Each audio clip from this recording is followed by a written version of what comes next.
Selamat pagi semua. Saya Johari Muhammad adalah seorang kaki tangan Public Bank yang bertugas di Cawangan Jinjang. Pada 24 hari bulan 12 saya menerima surat daripada majikan saya mengatakan saya didakwa melanggar tata cara dan disiplin tempat kerja. Berikutan satu aduan yang dibuat oleh Datuk Seri Muhammad Saleh Ismail. Aduan itu juga menuduh saya melanggar peruntukan Akta Bank dan Institusi Keuangan BAFIA 1989 yang boleh disabitkan hukum berat.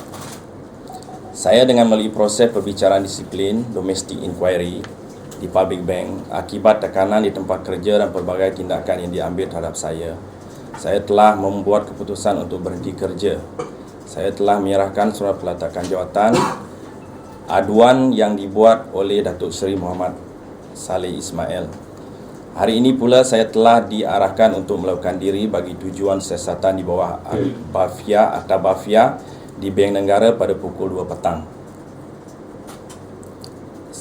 Saya kini disasat pula oleh Bank Negara Malaysia di bawah BAFIA yang boleh membawa hukuman berat. Kita akan edarkan kenyataan ini selepas ini. Cuma the date, the time has changed a bit. Initially notisnya pukul 10 pagi. Pagi ini kita berjaya runding dengan Bank Negara.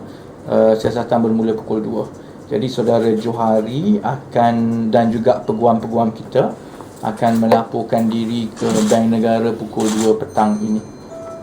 Ya, okey, baik, saya bacakan kenyataan akhbar daripada keadilan.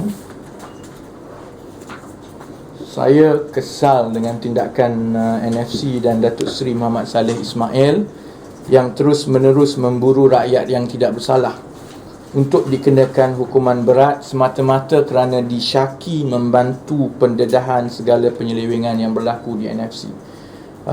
In the case of saudara Johari Muhammad, it is clearly an alleged allegation made by Datuk Seri Saleh Ismail, which he pursued vehemently to the point that severe actions are now being taken on him.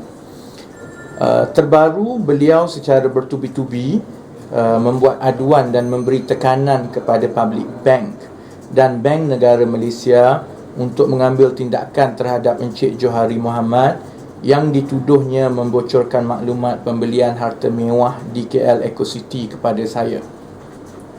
Akibat tekanan ini, tindakan telah diambil oleh Public Bank dan Bank Negara Malaysia terhadap Encik Johari.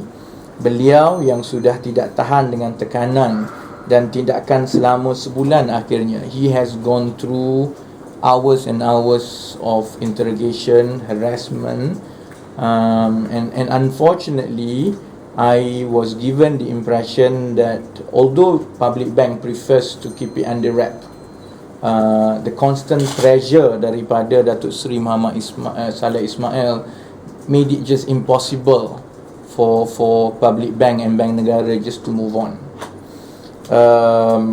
Seperti yang beliau sebut, oleh kerana sudah tidak tahan dengan bukan saja tekanan semasa interrogation dan sebagainya, there were also changes at work that affects his career and his life.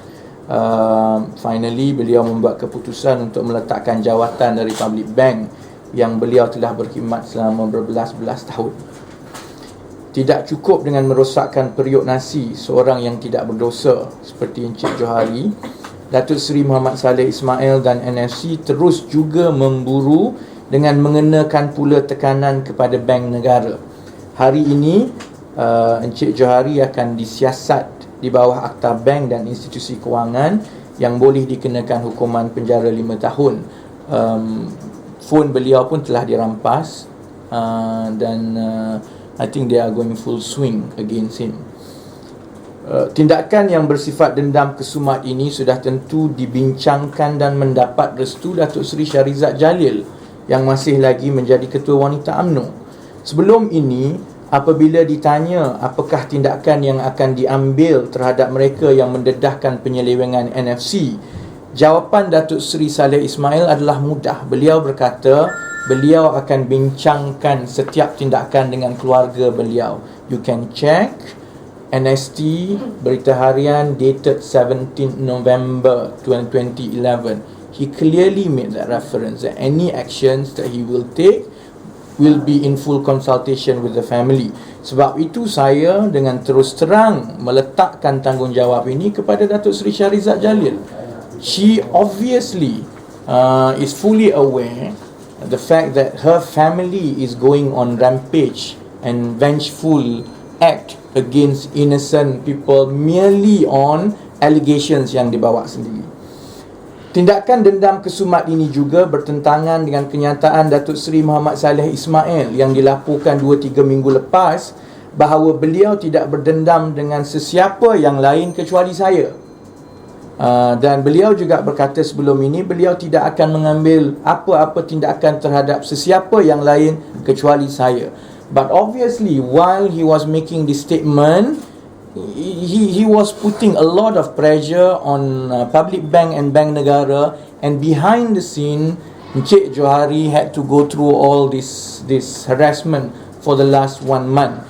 Jadi kata-kata Datuk Seri Muhammad Saleh Ismail itu is merely lies. He lied about the number of cows there were, he lied about the condominium, and now he lied about not pursuing vengeful acts against people he thought is involved dalam mendedahkan soal NFC.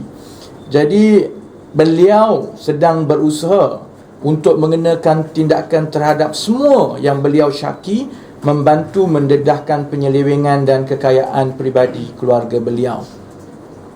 Beliau tidak sedar bahawa tindakan dendam kesumat ini memberi imej yang buruk terhadap UMNO.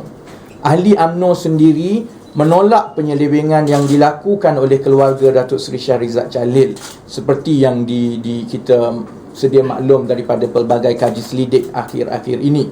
Jadi dengan tindakan terbaru Datuk Seri Saleh Ismail, Datuk Seri Shahrizad dan keluarga mereka, sudah tentu ahli UMNO sendiri muak dengan sikap penting diri keluarga Datuk Seri Shahrizad Jalil yang akan terus mengheret UMNO ke dalam skandal NFC yang tiada penghujungnya, terutamanya lebih-lebih lagi this close to election. We are 1 month away from election, and I think whatever they are doing, okay, I mean pity people like Cik Johari lah, but I think politically is scoring points for us Pakatan Rakyat. Keadilan akan membantu sepenuhnya Encik Johari dari aspek bantuan guaman dan berusaha mendapatkan kerja baru kepada beliau supaya beliau tidak terus dimangsakan oleh dendam kesumat keluarga Datuk Seri Shahrizad Jalil. Cuma saya mengambil kesempatan ini untuk mendesak dan memberi amaran kepada Bank Negara Malaysia supaya tidak tunduk dengan tekanan Datuk Seri Shahrizad Jalil dan keluarganya. Sungguh malang apabila semua institusi negara daripada Polis Diraja Malaysia kepada SPRM dan kini Bank Negara Malaysia telah diheret oleh Datuk Seri Shahrizad Jalil semata-mata untuk menutup penyelewengan yang keluarga beliau telah lakukan. Bangkai gajah ini terlalu besar untuk ditutup. We say let the due course take its action. Kenapa badan-badan dan institusi negara ini terlalu gairah untuk mendakwa, menyiasat dan mengambil tindakan terhadap seorang bilis macam Encik Johari, sedangkan keluarga Datuk Seri Shahrizad Jalil dengan 250 juta dengan segala buktinya, sehingga sekarang mereka tak ada perubahan with their lifestyle, tak ada perubahan dari segi apa yang mereka boleh buat, tak boleh buat. Malah dia boleh berbohong dengan Mahkamah impound dia pasport. They say that they would be for umrah daripada 28 April 3 Mei. Tarikh 28 April dan 3 Mei itulah yang dia tumpukan untuk kenakan tindakan terhadap saudara Johari. Sebab tu saya marah. This guy is a constant liar, and for